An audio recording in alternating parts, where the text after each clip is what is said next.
ఏం లేదు, ఈ 3 గీతలు నేర్చుకున్నాం అనుకో ఇంగ్లీష్ రాత చాలా అందంగా నేర్చుకున్నట్టే.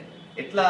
ఇగో టిక టిక టిక టిక టిక ఒక్కటి, డమ్ డమ్ డమ్ డమ్ డమ్ ఒక్కటి, అతి నారాయణ సీతారాం, తప్పకుండా లెక్క పెడితే 31.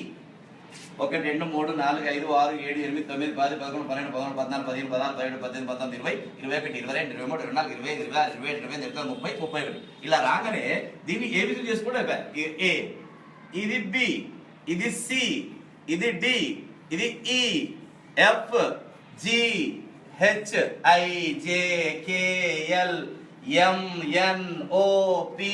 మారిపోతుంది రాత తొందరగా.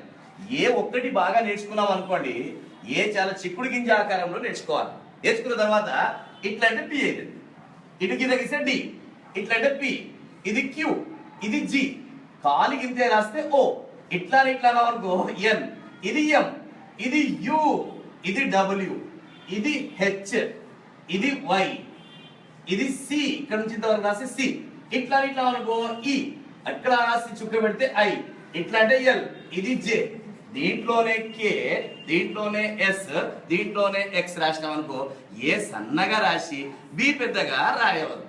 ఏ ఎంత రాస్తామో బి కూడా అంతే రాస్తే బాగుంటుంది. ఇది గుర్తుపెట్టుకోవాలి. పైన 7 1 2 3 4 5 6 7, కింద 6 1 2 3 4 5 6, పైన 7 కింద 6, మధ్యలో 21 1 2 3 4 5 6 7 8 9 10 11 12 13 14 15 16 17 18 19 20 21.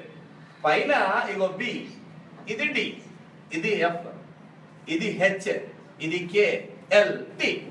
బిడిఎఫ్ హెచ్కే అంటే పై 2 డబ్బాలలో రాయాలి.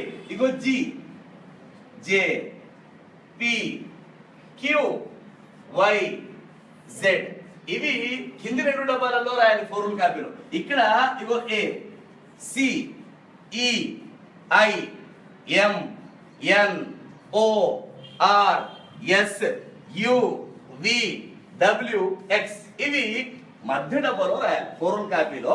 ఇవి పై 2 డబ్బాలలో, ఇవి కింది 2 డబ్బాలలో, ఇవి మధ్య డబ్బాలో రాస్తే ఇంగ్లీష్ ఈజీగా మీరు చాలా అందంగా ఉంటుంది.